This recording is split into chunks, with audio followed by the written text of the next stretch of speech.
दोस्तों आप यहाँ पे ये टेक्निक देख रहे हो, सुन रहे हो, यह टेक्निक मेरा नहीं है।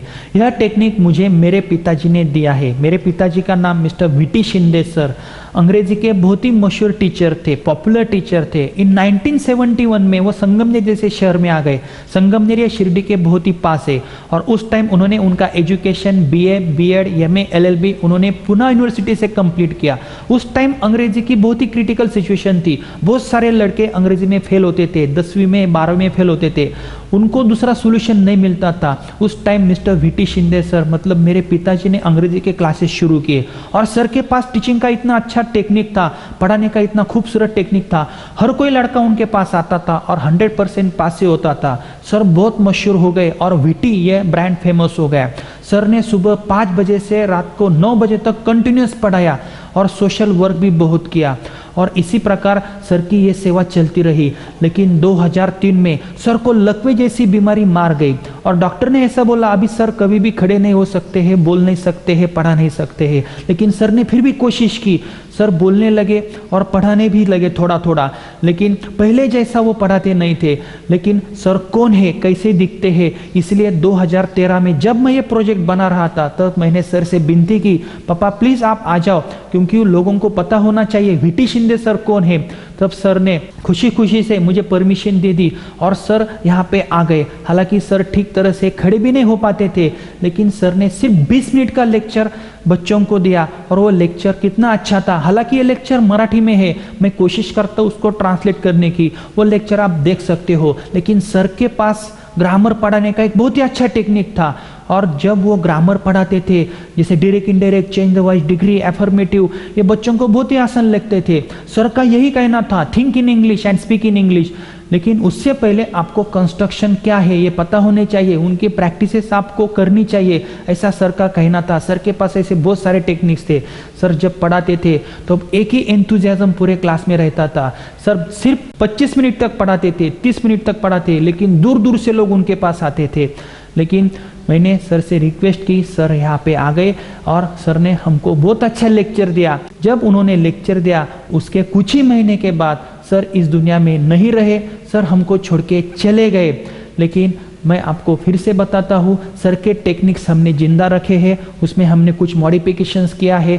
सर के नाम से हम VT Shinde techniques of grammar, ये बहुत ही अच्छा ग्रामर का पैक भी ला रहे हैं। तो अभी आप ये लेक्चर देख सकते हो और उसको एंजॉय कर सकते हो। मराठी तुम्हाला बोलता येतं, इंग्लिश का बोलता येत नाही? You can speak Marathi, why not in English? Because you are in the environment of Marathi. Marathi बोलता येते का? कारण मराठीमध्ये तुम्ही मोठे झाले. घरात मराठी, दारात मराठी, रस्त्यात मराठी, शाळेत मराठी, रडायचं मराठीत, हसायचं मराठीत, मग इंग्लिश काय करते? रुसते, है का नाही? आता इंग्लिशमध्ये रडा बरं, इंग्लिशमध्ये रडा.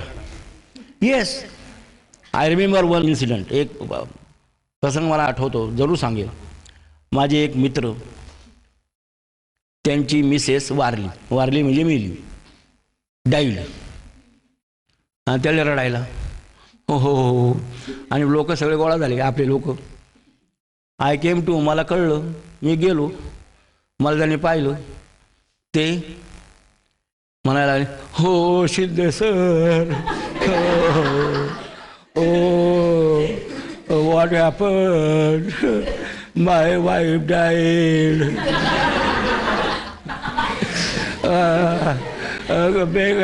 Can I do, what can I do now, who will give me another wife?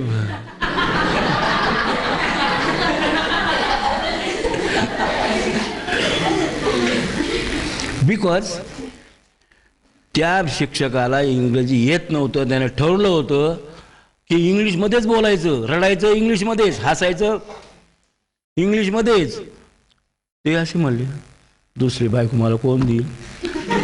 मग ते का? त्यांनी असं ठरवलं होतं की मी इंग्लिशमध्येच विचार करील, इंग्लिशमध्येच बोलेल, इंग्लिशमध्येच जगेल, इंग्लिशमध्येच मरेल. पण तो मरायच्या ऐवजी बायको मेली. So you think of speaking English with the right or wrong? इच्छा पाहिजे. How can you improve English? When you will listen to English. English भाषा ऐकाल, पहिल्यांदा ऐकलं पाहिजे, ऐकल्यानंतर समजून घेतलं पाहिजे, आणि तेच नेमकं पहिलं होत नाही म्हणून आपल्याला इंग्रजी येत नाही. म्हणून काय करा, इंग्लिश समजून घ्यायचा प्रयत्न करा, पण त्याच्या आधी ऐका. ऐकायला जावं तर याचे उच्चार वेगळे, त्याचे वेगळे, माझे वेगळे. नाही, ऐका ऐका. लहान म्हणून काय करतो, मग नंतर पहिलं लिसनिंग, ऐकायचं, देन अंडरस्टँडिंग, समजून घ्या, आणि ते झाल्यानंतर मग बोला, देन स्पीक. मग बोलायचं. चुकीचं असू द्या, पण ठरवा की मी आजपासून इंग्लिशमध्येच झोपेल, इंग्लिशमध्येच उठेल, इंग्लिशमध्येच चालेल, इंग्लिशमध्येच बोलेल, आणि इंग्लिशमध्ये तरच इंग्लिश होईल. आणि मग लिसनिंग झाली, अंडरस्टँडिंग झालं, नंतर येतं मग बोला स्पीकिंग. स्पीकिंग स्पीकिंग आलं पाहिजे. आता स्पीकिंगमध्ये काय, नाही नाही माझं चुकल, मला मुलं हसतील. हसू द्या ना, बोल तर खरं. Let them laugh, let them laugh, पण इंग्लिशमध्ये चुकीचं का होईना. So go on speaking, right or wrong. काय इंग्लिश बोलतो, काय इंग्लिश बोलतो, काय फाडफाड बोलतो. मला एक शेतकरी माझ्याकडे आला, एक इंग्लिश पुस्तक, एक इंग्लिश पत्र आलं. त्याला मी विद्यार्थीच होतो मॅट्रिकमध्ये. मॅट्रिक म्हणजे सगळ्यात मोठा शिकलेला, मला मी मोठा शिकलेला. म्हणजे भाऊ पत्र वाच. पत्र इंग्लिशमध्ये पुढे वाचता येते, वाचता काय येईना, पण त्याच्यामध्ये फक्त बँक एवढा शब्द मला कळला. संपर्क पेपरमध्ये, पत्रामध्ये बँक हा शब्द कळला. म्हणलं बाबा हे पत्र बँकेचं आहे. कोणत्या बँक कोण कळते, बँकेचं आहे. आणि म्हणला वा वा काय पोरगा हुशार. आख्या गावात सांगितलं ईशिनातलाही हुशार पोरगा. अहो इंग्रजी पत्र वाचलं त्यानं, बँकेचं पत्र आहे म्हणून सांगितलं. बा बँक. पण मी म्हणलं असं मला येत नाही तर दुसरीकडे जा, चाललं असतं का. नाही, तेव्हा नाही म्हणू नका. Don't say no, don't say no. तर का पहिल्यांदा मग स्पीकिंग, बोला बोला बोला बोला, speak speak speak speak, think in English, think in English. कोण म्हणतं इंग्लिश येत नाही. आणि इंग्लिश अतिशय सोपी भाषा आहे, इतकी सोपी दुसरी कोणतीही भाषा नाही. एकदा आफ्रिकन माणूस आला होता, इंग्लिशमध्ये बोलायचा, आफ्रिकन होता. आणि तो म्हणला मी सह्याद्रीमध्ये मी व्याख्यान देतो, 5वी ते 11वी पर्यंत वर्ग होते. त्यांनी भाषाला सुरुवात केली, पण त्याला मराठीमध्ये, तो इंग्लिशमध्ये बोलायचा. आम्ही 8 इंग्लिश शिक्षक, सगळ्यात शेवटचा मी. आमच्या हेडमास्टरने पहिला जे शिक्षक होते त्यांना सांगितलं, ते म्हणे आपला विषय नाही, आपल्याला लय जावायचा बुवा, कारण आफ्रिकन माणसाचं इंग्लिश लय रफ असतं, एकदम रफ. आणि मग ते म्हणे मला नाही जमणार. मॅडम होत्या जोशी मॅडम, ते म्हणे आपल्याला नाही जमायचं. तिसरी आमचे मोरे सर, तर तुम्ही काय भाषांतर असं का, भाषांतर पण ते काय ते नाही जमायचं आपल्याला. असे गेले 7 शिक्षक गेले. शेवटचा नवीनच लागलेलो. आता ते सहज विचारलं, सर तुम्ही भाषांतर कराल का. म्हणलं हो मी करीन. माझ्या जीवनात नाही हा शब्द नाही.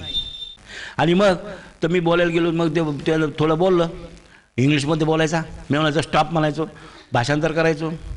आणि मग तो सांगत होता इंग्लिशमध्ये, त्याचं इंग्लिश भाषेमध्ये, in one African country one tribe has a different method of marriage.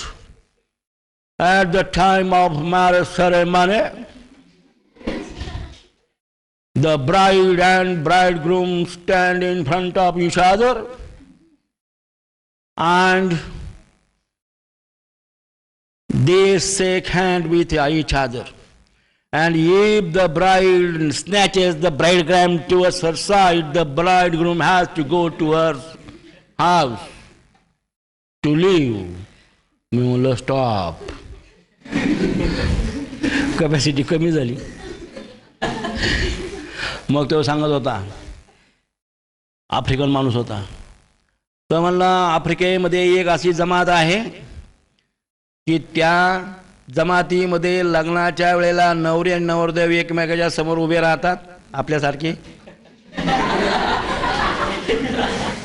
मग त्याने सांगितलं, आणि त्यावेळेला त्यांची पद्धत अशी की त्यावेळेला एकमेकाला सेकंड करतात. सेकंड, नवरी आणि नवरदेव एकमेकाला सेकंड देतात. आपल्याकडे तोंडले पाहत नाहीत, नवरी कशी ते कळत नाही. आताची गोष्ट वेगळी. आमच्या काळात म्हणतात ना, आमच्या काळात म्हणायचे आम्हाला पोरं झाले ते सुद्धा कळत नसायचं. एवढे